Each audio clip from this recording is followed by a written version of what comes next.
Bom dia, boa tarde, boa noite, pessoal. Tudo bem com vocês? Trazer um pouquinho para vocês aí essas últimas mudanças aí que aconteceu com o governo, o aumento da taxa Selic, o impacto disso do governo realmente, né? E principalmente essa doença fiscal que o Brasil vem sofrendo, que é esse aumento de impostos, a busca desenfreada pela arrecadação, né? Em contrapartida, a gente não vê uma redução de gastos da forma significativa. Vou trazer todas essas informações para você, realmente, para vocês avaliarem, vocês pensarem realmente, dialogarem entre vocês, conosco também, para que a gente possa entender um pouquinho melhor. Será que esses são os caminhos que o governo tem que seguir? Será que esse é o melhor realmente para nós, os brasileiros? Então vamos abordar esse tema com clareza, com dedicação, com muita competência aqui para que vocês possam fazer essa abordagem, essa segmentação junto conosco. Antes, eu peço para vocês, se possível, acompanhe nosso canal, siga nosso canal, clique em curtir, compartilhe com seus amigos se vocês puderem, tá? Acesse também nosso site em www.prodel.com.br. Lembra que nós estamos trazendo notícias para vocês sobre a reforma tributária, notícias que impactam no dia a dia do negócio de vocês, para vocês que já têm o seu negócio, vocês que desejam empreender, que esse nosso objetivo, nosso foco é manter vocês que querem empreender, vocês que já têm o seu negócio aí, cada dia mais atualizado e cada dia mais à frente das informações que podem impactar o seu negócio, pessoal. Então vamos entrar com esse tema, vamos abordar com toda essa clareza, do jeito que vocês merecem, logo após a vinheta. Não percam!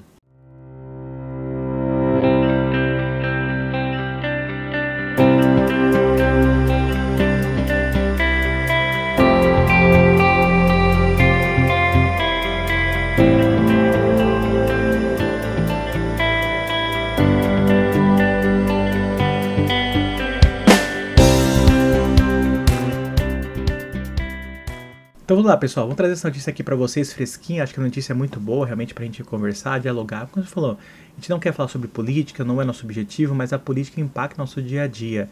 Inclusive, eu sempre comento para vocês, o termômetro se a nossa política está indo boa ou ruim, está aqui. É o próprio dólar, o euro, as moedas internacionais que acabam servindo como um termômetro base, para que a gente saiba aí realmente sobre a condução da nossa política, se está levando para um caminho bom, um caminho ruim, ou sobre os impactos disso também para o nosso dia a dia. Lembrando que as commodities que impactam o nosso dia a dia, como combustíveis, alimentação, serviços, é baseado em dólar. Então tudo isso impacta para nós de uma forma ou de outra, tá, pessoal? Bom, vamos lá então fazer esse acompanhamento, essa primeira análise. A doença fiscal do Brasil. A atitude desidiosa em relação ao gasto público finda sobrecarregando a política de juros e obrigando uma desesperada luta por novas receitas. A gente já vem debatendo isso ao longo de vários vídeos, caso você saiba. Veja nossos últimos canais, veja o impacto disso para a reforma tributária, veja que a gente vem falando sobre as associações se mobilizando para tentar salvar os simples nacionais e outras empresas, porque realmente tudo isso causa um impacto muito grande para o nosso dia a dia, para vocês que empreendem e para o seu consumidor como um todo. Então, não se trata de fenômeno recente, mas o Brasil sempre lidou mal com a questão fiscal. Importante causa, embora não única, para os paralisantes quadros inflacionários que chegaram a flertar com a hiperinflação. O Plano Real foi e tem sido um instrumento responsável por deter os surtos inflacionários. Seu sucesso, entretanto, segue permanentemente ameaçado pelo desequilíbrio fiscal. Os instrumentos de gestão fiscal foram se submetendo a um processo de continuada degradação desde 64, quando foi editada a lei número 4.320. Só para a gente falar aqui, pessoal, aqui ele citou o ponto realmente do Plano Real. Nós falamos a respeito disso, sobre a perca do valor da nossa moeda ao longo desses quase 30 anos do Plano Real que foi implantado em 94. E principalmente o impacto a respeito disso. Se nós pegarmos 94 para cá, a gente for ver a questão política, essas coisas, a gente vê que o maior impacto disso aconteceu principalmente nos últimos 20 anos. Ao qual desses 20, pelo menos 16 é do atual governo que vem gestando aí, tá, pessoal? Não só porque isso é problema do atual governo, do que é o governo, não é esse é o ponto, essa é a fundamentação. Mas que todo o esforço criado lá em 94, até antes disso, para a criação do Plano Real, passamos por uma série de mudanças de moeda, cruzados novos, cruzados reais, antes do Plano Real, tudo isso vai ser em vão se o governo continuar com essa política, infelizmente, dele hipócrita de corte de gastos aí, realmente focando apenas na arrecadação e não realmente na forma de gestão adequada. Então olha o que eles comentam a respeito disso.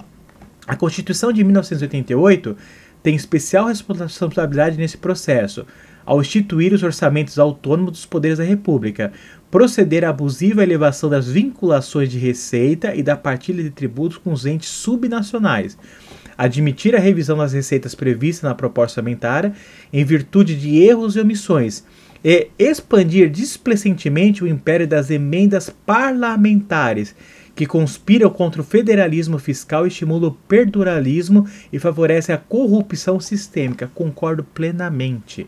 Até durante as campanhas eleitorais que nós tivemos em 2022, o atual governo aí, o representante deles na época, o Luiz Inácio Lula da Silva, comentava aí que ele achava um absurdo essas emendas parlamentares, essa distribuição secreta, né, de dinheiro, sem dizer fim, falou que ia acabar com todos os sigilos. O que nós temos visto? Exatamente o oposto. A criação, o aumento desses aí, realmente a arrecadação, o aumento dessa distribuição de emendas aos parlamentos, emendas a políticos realmente, né, sem o foco de transparência fiscal. Nós como consumidores, nós como pagadores de impostos, temos o direito de saber a finalidade desses impostos. Temos o direito realmente de saber se estão sendo bem empregados, bem gastos. E o que a gente vê aqui que ele comenta é exatamente o quê? Tudo acompanha para uma conspiração contra essa federação criada da República Nossa, que infelizmente não é esse o objetivo. A democracia vem para que todos nós tenhamos direitos a eleger nossos representantes e a cobrar deles também transparência para que nós tenhamos o direito, ou não nesse caso, né, de saber se eles estão empenhando da forma adequada realmente o nosso dinheiro, o nosso capital empregado para eles. Então, olha só, há um crônico descompromisso com o disciplinamento do gasto público, concordo plenamente, evidenciado pela fragilidade dos instrumentos de gestão, inexistência de políticas reguladoras das atividades meio, vinculação de receitas e postergação de despesas relevantes como restos a pagar e precatórios. Resta um despesismo indomável em um Estado saqueado pela ação predatória do patrimonialismo, do corporativismo e dos agentes políticos. Atitude desidiosa em relação ao gasto público finda sobrecarregando a política de juros e obrigando uma desesperada luta por novas receitas. Exemplo da desvirtuosa conversão da CARF, um órgão público arrecadatório, da inconsistente pretensão de tributar investimentos associados a incentivos fiscais estaduais. Em princípio justa, embora de eficácia limitada, tributação dos fundos exclusivos da aplicação da offshore. O que são essas offshores? São empresas que trabalham fora do Brasil, ou mesmo estão sediadas fora do Brasil, que acabam tentando usar essa forma de manipular, ou forma realmente de fugir um pouquinho desses impostos gerados aqui no Brasil. Por que fracassou a regra do teto de gasto e já se deslumbram fortes inquietações quanto à viabilidade do arcabouço fiscal? Simplesmente porque metas e tetos de gasto não detêm poderes mágicos. Não são somente meios para a aferição de políticas fiscais que hoje inexistem. Contingenciamento de despesas pode ser eventualmente necessário, mas é um instrumento tosco. Enfim, sem disciplinar o gasto público não tem solução. Lembrando que essa matéria, essa informação aqui, feita pelo Everaldo Marciel, aqui no caso, tá? É uma opinião dele, como já diz ali, não representa necessariamente a opinião do Diário do Comércio, não necessita realmente a opinião direta da gente da Prodata de Informação, mas é um canal de grande circulação, um canal realmente que o empreendedor acompanha, que mostra algumas formas, talvez até um pouco um desabafo dele em algumas partes, a gente sabe disso, que ele talvez trabalhe um pouquinho, mas a gente pega a base do princípio que ele passa aqui, muitas dessas informações tem loco. Aqui a gente falou, o gasto direcionado, os parlamentos, o poder político se sobressaltando demais no Brasil, né? Infelizmente a política não poderia ter um poder como tem hoje. Não há uma forma realmente a gente conseguir fazer o Brasil prospectar e crescer sem que haja uma revisão dessas formas políticas, essa forma arrecadatória que está se vendo hoje. Isso, inclusive, é uma outra opinião compartilhada por outras pessoas realmente deles aqui, ó. Então, aqui que ele mesmo fala, o próprio Everardo Maciel. Sem convicção não há solução. O anúncio de pacotes fiscais é fruto tão somente de preocupação com a alta do dólar, oscilações na bolsa e juros elevados. Nada se diz sobre uma indispensável e nova reforma da Previdência Social, principal responsável pelo desequilíbrio fiscal. Exatamente isso que ele está falando aqui, tem muita coerência nessa parte, pessoal. Hoje o governo, você vê, o próprio Haddad iria fazer uma viagem para a Europa, cancelou de última hora, né? Porque foi chamado pelo Lula para discutir aí um plano de corte de gastos para tentar, digamos, mostrar ao mercado que o governo, entre aspas, vai ter um comprometimento com essa responsabilidade sim. Vamos tentar imitar o teto de gastos, não vamos exceder o que o arcabouço fiscal denominou. Por quê? Porque a preocupação deles hoje é o aumento do dólar e o impacto que isso pode causar para quê? Para a política, para a economia, essas coisas, não. Mas para a visão de imagem social deles, que vai contra o projeto social deles. Lembrando que aquilo que eu comentei, O aumento do dólar, o aumento de outras moedas acaba impactando as commodities, que vai impactar nos nossos alimentos. Já foi anunciado aí altas, né, das carnes, altas realmente em outras partes aí, o próprio setor de energia elétrica, que estamos na tarifa vermelha também. Então tudo isso é um revés negativo causado pelo próprio governo e pelo seu desequilíbrio fiscal. Olha a opinião dele aqui, tá, pessoal? Lembrando que necessariamente não reflete a nossa opinião, mas vamos debater um pouquinho sobre o que ele passou. Sou cético quanto à consistência e efetividade do pacote de medidas destinadas ao enfrentamento dos crescentes desequilíbrios fiscais, embora ainda não se conheça seu conteúdo. Minha incredulidade decorre da falta de convicção dos governantes e parlamentares quanto à importância de controle de gastos públicos. Concordo aqui com ele. A gente ainda não sabe bem, por cima está sendo passado um pouquinho mais. Vou até mostrar para vocês o que propriamente esse pessoal tem avaliado, o que tem sido divulgado aí nas mídias, né, para respeito de o que pode ser esses cortes de gastos, tá? Vou mostrar isso para vocês em seguida. O anúncio de pacotes fiscais é fruto tão somente da preocupação com a alta do dólar, oscilações das bolsas de juros elevados, que por sua vez resultam em uma fundada desconfiança no mercado financeiro e dos investidores nas intenções governamentais. Exatamente o que eu falei, é apenas uma forma de eles querer dar uma resposta para o mercado, não propriamente uma atitude que venha deles como uma cultura para que isso se torne um padrão. Nada se diz sobre uma indispensável e nova reforma da Previdência Social, principal responsável pelo desequilíbrio fiscal. Concordo plenamente a respeito desse. No âmbito dos programas de assistência social, estranhamente se comemora o aumento do número de beneficiários do Bolsa Família. É evidente que transferências de renda são imprescindíveis para mitigar a pobreza em países como o Brasil. Porém, se não promover a ascensão social do beneficiário, conversa em mero instrumento de controle político. Perfeita abordagem aqui dele, pessoal. É importante haver uma distribuição de renda? Sim, é importante a gente atender essas pessoas carentes, essas pessoas que necessitam de um apoio social para que não passem dificuldades, fome, outras coisas? Sim, mas isso não pode ser comemorado sem que haja um projeto ou um planejamento para que essas pessoas voltem a integrar realmente o âmbito social. De que forma o âmbito social? Através de emprego, através de empreendedorismo, ou seja, a gente tem que ensinar essas pessoas, como dizia o Lula, a pegar o próprio peixe, não ficar dando peixe para eles todo mês, sem que eles tenham uma convicção no futuro. Senão nós vamos estar criando um problema social de médio e longo prazo cada vez maior para o Brasil. Veja a questão do Norte e Nordeste. O Norte e Nordeste é um bom exemplo disso. Temos estados lá que hoje você tem mais pessoas contribuindo e recebendo auxílio Bolsa Família do que pessoas empregadas. Isso, como ele mostra aqui, realmente falando sobre a questão aí dos programas sociais e principalmente sobre a Previdência, é algo insustentável. Vai chegar num ponto que nós vamos ter mais pessoas dependendo de rendas e auxílios do governo que pessoas trabalhando e contribuindo. Isso não é um modelo que o governo consegue sustentar de médio a longo prazo, tá, pessoal? Bom, outro ponto aqui para ele, ó. Pouco se sabe sobre sua contribuição para o aumento da informalidade, desvios de finalidade como utilização em apostas esportivas e até mesmo financiamento de campanhas eleitorais têm sido veiculados na mídia. O próprio governo falou sobre isso, sobre a questão do pessoal usando para gastar em bets e outras coisas de forma indevida. Não há, de resto, nenhuma iniciativa que se conduz à ascensão social do beneficiário.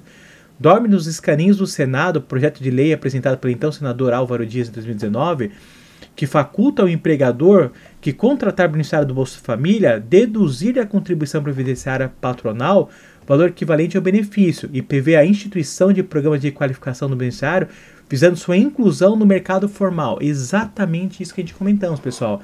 Não adianta só dar o Bolsa Família, vai ficar por tempo indeterminado. Nós não vamos estar ensinando essa pessoa a ter, no caso aí, uma autonomia para que ela possa lidar com a própria vida, possa se autossustentar. Estamos criando apenas mais dependentes para o Estado que vai se sobrecair sobre nós, os pagadores de impostos. Exatamente esse projeto que ele fala, exatamente é isso. É tentar tirar essas pessoas que estão no Bolsa Família, tentar colocá-las no mercado de trabalho, para que haja uma redução desse pessoal que está, digamos, desempregado dependendo do governo, e qualificar eles para que eles possam voltar ao mercado formal, ou mesmo crescer dentro do mercado formal, até mesmo empreendendo seu próprio negócio. Tá? Bom, nem mesmo o teto de remuneração fixado na Constituição é respeitado. Há uma inesgotável capacidade de criar artifícios para burlar a vedação constitucional como indenizações, sem incidência de imposto de renda e participações em conselhos de administrações estatais. A propósito, tramita no Congresso o projeto que, ao se tratar da matéria, em lugar de restringir, como observou bem o professor Bruno Paredes em recente artigo, sanciona os artifícios. É uma parte complicada, aquilo que ele comentou aqui no começo, né, pessoal? Infelizmente, se vocês entenderam bem, o que ele, na verdade, menciona aqui é exatamente os benefícios, algumas formas que o governo tem dado de burlar regras, como teto de gastos, ou mesmo contribuições, essas coisas, fugindo de regras, criando artifícios. Que artifícios são esses? São emendas ao parlamento, são indenizações que vão ser pagas, são contribuições que são dadas ali, é uma emenda parlamentar. Então, infelizmente, isso é um assunto complicado e delicado. Mas isso impacta justamente sobre aquilo que a gente comenta. O excesso de poder político dado a essas instituições, a essas pessoas. Um ponto importante, só para finalizar isso, onde que se impacta diretamente para nós? O próprio governo atual tem falado que ele quer que abaixe aí a taxa Selic, a taxa Selic tem que ser baixada para que vocês possam pegar juros, empréstimos aí com umas taxas mais acessíveis. Mas tudo isso tem acontecido? Não. Pelo contrário, você vê, já foi avisada aí a taxa monetária, foi revisada para cima, meio ponto percentual, foi para 11,25%. Lembrando que, inclusive, o Banco Central agora já está nessa fase de transição, inclusive indicado pelo próprio governo federal. Ou seja, enquanto o governo não revê suas prioridades, não vê os seus cortes de gastos, eu não estou falando de cortes de gastos da forma como ele vem gastando, não. Vou mostrar aqui para vocês algumas coisas que ele tem passado aí realmente para isso. Algumas pessoas influenciadoras falaram, um exemplo, onde deveria acontecer o corte de gastos? O governo deveria fazer o quê? Fazer cortes no fundo partidário. Que fundos partidários são esses? São fundos para os partidos políticos, onde os partidos recebem dinheiro para manter suas campanhas, para manter suas estruturas. Para fundo eleitoral, lembrando que nós tivemos um recorde no fundo eleitoral para gastos municipais, entendeu, pessoal? Que foram para prefeituras e para coisas assim, vai de menores valores. Ou seja, vereadores e prefeitos. Super salários, nós sabemos aí que temos super salários, os próprios ministérios aí, temos políticos aí ganhando mais de 100 mil, sem contar os benefícios que vêm a mais, que são muito maiores do que isso. E sobre as emendas parlamentares. O que o governo vem apresentando hoje, pelas premissas, óbvio que ainda não foi divulgado oficialmente ainda, tá, pessoal? Aqui é apenas uma transição, né? Onde o governo está vendo que vai ser feito os cortes? Na educação, na saúde, no transporte, nos projetos sociais.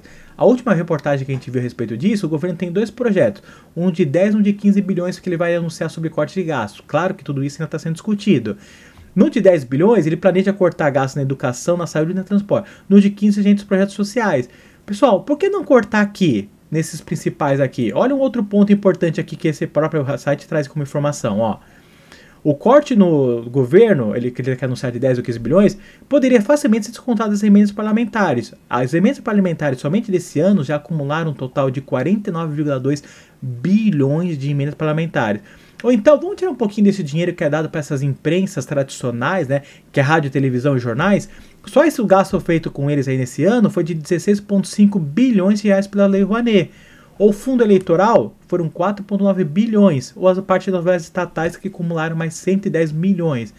Então você vê, em vez do governo fazer esses cortes aqui, que são de coisas assim supérfluas, né, que não realmente agregam valores nenhum a nós, mas que são máquinas políticas para ele se manter no governo e ganhar apoio, ele prefere cortar onde? Na saúde, na educação, no transporte e em projetos sociais. Só uma última informação com vocês aqui, comparando a nossa moeda, que infelizmente está indo mal das pernas e cada vez mais sendo desvalorizada, foi feito um levantamento pelo canal de dividendos aqui. Recomendo que vocês sigam realmente eles mostram algumas informações muito importantes sobre o impacto da economia nacional, o impacto da economia mundial. Então eles fizeram uma comparação, convertendo o valor que nós ganhamos aqui em dólares para a gente ter uma estimativa. Todo mundo imagina, vamos pensar no Brasil a nível de tamanho geológico, né, pessoal? O maior país da América Latina, com certeza ser o mais influente, o mais rico, não sei o quê. Não, olha o absurdo que nós chegamos com a atual administração pública. Hoje a Costa Rica, tendo seu valor de salário mínimo convertendo em dólares, é o país que mais ganha em dólar. Nós do Brasil estamos aqui, em 14º. É tão absurdo que a gente perde para Bolívia, para Honduras, para o Panamá, para a Colômbia. Óbvio que nós sabemos que esses países, né, que se você for lá morar, se você for visitar, são países que estão em situação péssimas. Como pode um país como o Brasil chegar a uma situação dessa, pessoal? É lastimável, infelizmente. Isso impacta para nós no dia a dia. É nosso poder de compra, é nosso poder aí realmente para utilizar para alimentação, para saúde, educação e outras coisas no gênero. Então, vamos cobrar um pouquinho o governo, vamos pedir para eles uma transparência melhor, vamos pedir para eles mudar essa questão de prioridade sobre corte de gastos, sobre as incidências aí, e brigar para que realmente há uma redução nessa parte política, né, pessoal? Na redução desse poder político. Senão, infelizmente, o Brasil não vai caminhar para bons futuros. Pessoal, aproveito aqui Caso vocês queiram, acesse o nosso site em www.prodel.com.br, acompanhe nossas informações, nossas notícias, se inscreva no nosso canal, nos siga nas redes sociais também, nosso Instagram e Facebook, para que vocês mantenham realmente isso atento. Por que essa parte é importante para vocês? Lembrando que nós estamos passando por uma reforma tributária. Com a reforma tributária, as alíquotas, os impostos, tudo isso vai impactar no dia a dia de vocês. E se o governo não começar a rever essas prioridades dele, esse desequilíbrio que ele mesmo vai causando aí, onde isso vai impactando? Nos juros que vocês podem pegar de empréstimo e financiamento para o dia de amanhã, na própria moeda que vai impactar os produtos que nós compramos no Brasil. Lembrando que produtos do Brasil, boa parte vem de origem importadas de fora do Brasil. A alta do dólar, a variação, tudo isso vai impactar, pessoal, no nosso dia a dia, na vida de vocês empresários, na vida como consumidor. Pessoal, agradeço vocês aqui, peço para que vocês aí tenham uma ótima semana, vão com Deus, aproveitem o próximo feriado que estamos chegando aqui recentemente aí, olhem com carinho essas informações, comecem a acompanhar as notícias e nós voltamos a falar em breve, tá, pessoal? Vocês fiquem com Deus e até a próxima!